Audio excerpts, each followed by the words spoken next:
आजादी इस बात की मनाए कि इस देश के छात्रों को शिक्षा के लिए लड़ना पड़ रहा है। आजादी इस बात की मनाए हमारे देश के महापुरुषों ने इतना योगदान दे के भी आज उसे भीख में दी गई स्वतंत्रता कहते हैं। क्या ये सही है? ये आजादी है हमारी? अरे जिस देश में महिलाएं बिल्कुल सुरक्षित नहीं है उस देश में स्वतंत्रता कैसी?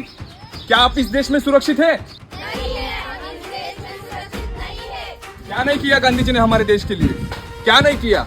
लेकिन फिर भी आज वर्तमान काल में उन्हें लोग तिरस्कार करते हैं, इल्जाम लगाते हैं उनके ऊपर।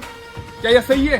अरे क्या नहीं किया हमारे देश के लिए गांधी जी ने? 1915 में दक्षिण अफ्रीका से गांधी जी जब हमारे भारत में आते हैं तब लोगों को जमा करते हैं और 1917 में चंपारण सत्याग्रह करते हैं, 1918 में खेड़ा सत्याग्रह करते हैं, 1919 में जालियनवाला बाग हत्याकांड होता है और 1920 में असहकार चळवळ होती है, 1922 में चौरी चौरा घटना होती है और 1923 में स्थानिक स्वराज्य संस्था की स्थापना होती है।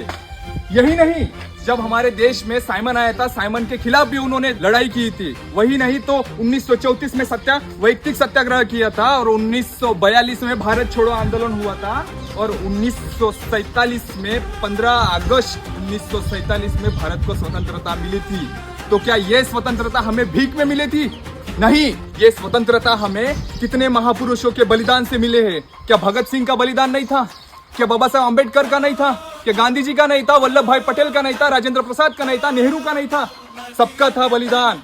और भी बहुत सारे है, झांसी की रानी है, बिरसा मुंडा है। अरे 1857 के उठाव में कितने लोगों ने अपनी जान दी थी, तुम्हें पता है? और ये लोग कहते हैं कि आजादी हमें 15 अगस्त 1947 को नहीं मिली, 2014 के बाद मिली। किस बात की आजादी मनाए हम? इस बात की आजादी मनाए। और इसलिए एजुकेटेड लोग 15 अगस्त 1947 से आजादी मनाते हैं और अनएजुकेटेड लोग 2014 के बाद मनाते हैं। Happy independence day.